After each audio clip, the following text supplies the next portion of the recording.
নমস্কাৰ শিক্ষাগুৰুসকল, আপোনালোক সকলোকে মোৰ ইউটিউব চেনেল টিচাৰ্ছ কৰ্ণাৰলৈ পুনৰ এবাৰ স্বাগতম জনাইছোঁ। আমি সকলো নিশ্চয় জ্ঞাত যে 5 বছৰৰ অভিজ্ঞতাপুষ্ট কণ্টেক্সুৱেল আৰু ষ্টেট পুল শিক্ষকসকলৰ বিশেষ নিয়মীকৰণ এটি ড্ৰাইভ চলাইছে আৰু সেই ড্ৰাইভৰ জৰিয়তে তেওঁলোকক এপ্লিকেশ্যন কৰিবলৈ এডভাৰটাইজ প্ৰকাশ পাইছে আৰু তেওঁলোকক নিয়মীকৰণৰ ব্যৱস্থা কৰা হ'ব বুলি ইতিমধ্যে অসম চৰকাৰৰ স্কুল শিক্ষা বিভাগৰ ফালৰ পৰা প্ৰকাশ পাইছে। আৰু সেই যি এডভাৰটাইজ প্ৰকাশ পাইছে, এডভাৰটাইজটিৰ পিছত বহু শিক্ষকৰ মনত বহু প্ৰশ্ন জাগ্ৰত হৈছে আৰু তেওঁলোকে মোকো বহু প্ৰশ্ন সুধিছে। আৰু তেনেধৰণৰ দুটা প্ৰশ্নৰ উত্তৰ ইতিমধ্যে আমাৰ হাতত আহি পৰিছে।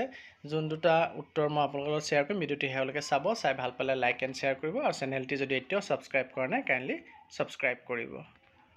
প্ৰথম প্ৰশ্নটি আহিছিলে যে তেওঁলোকৰ যি আগৰ অভিজ্ঞতা কণ্টেক্সুৱেল হিচাপে বা ষ্টেট পুল হিচাপে চাকৰি কৰা অভিজ্ঞতা সেইটো গণ্য কৰা হ'বনে নহ'ব। এই ক্ষেত্ৰত শিক্ষামন্ত্ৰী অনুজ পেগু ডাঙৰীয়াই এটা স্পষ্টীকৰণ দিছে যে ট্ৰেন্সফাৰ পাৰ্পছৰ কাৰণে, অৰ্থাৎ বদলীকৰণ বিষয়টোত য'ত আমাৰ 10 বছৰৰ অভিজ্ঞতা থকা 10 বছৰ কাম কৰাসকলক বদলীকৰণ দিয়া হয় বুলি যি আছে, সেই বদলীকৰণৰ প্ৰক্ৰিয়াত SSAI হিচাপে বা ষ্টেট পুল শিক্ষক হিচাপে যিমান দিন কৰ্মৰত আছিলে তেওঁলোক এই স্পেচিয়েল ৰিক্ৰুটমেণ্ট ড্ৰাইভৰ অধীনত এপইণ্টেড হৈ গ'লেও আগৰ সেই ষ্টেট পুল বা SSAI হিচাপে কৰ্ম কৰা সময়খিনিকো কনচিডাৰ কৰা হ'ব ট্ৰেন্সফাৰ পাৰ্পছত।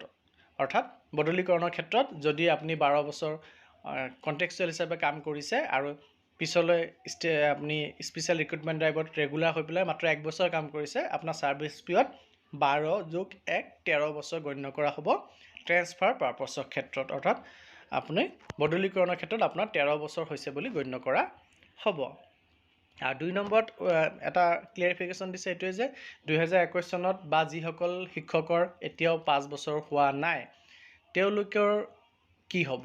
তেওঁলোকে এই যোনটো স্পেচিয়েল ৰিক্ৰুটমেণ্ট ড্ৰাইভ বৰ্তমান চলি আছে তাৰ কাৰণে তেওঁলোক অযোগ্য, যদিও তেওঁলোকৰ কাৰণে অহা বছৰ পুনৰ এক স্পেচিয়েল ৰিক্ৰুটমেণ্ট ড্ৰাইভ চলাব য'ত তেওঁলোকে 5 বছৰ সময় তেতিয়ালৈকে তেওঁলোকৰ হৈ যাব আৰু তেওঁলোকে সেই ৰিক্ৰুটমেণ্ট ড্ৰাইভত অংশ ল'বৰ কাৰণে ইলিজিবল হ'ব, যোগ্য বিবেচিত হ'ব। এইখিনি আপোনালোকক এতিয়ালৈকে জনাবলগীয়া আছিলে। ভৱিষ্যতে আৰু কিবা খবৰ পালে নিশ্চয় জনাব চেষ্টা কৰিম আৰু তাৰ কাৰণে আপোনালোকে মোৰ চেনেলটি কাইণ্ডলি ছাবস্ক্ৰাইব কৰি ল'ব। ধন্যবাদ।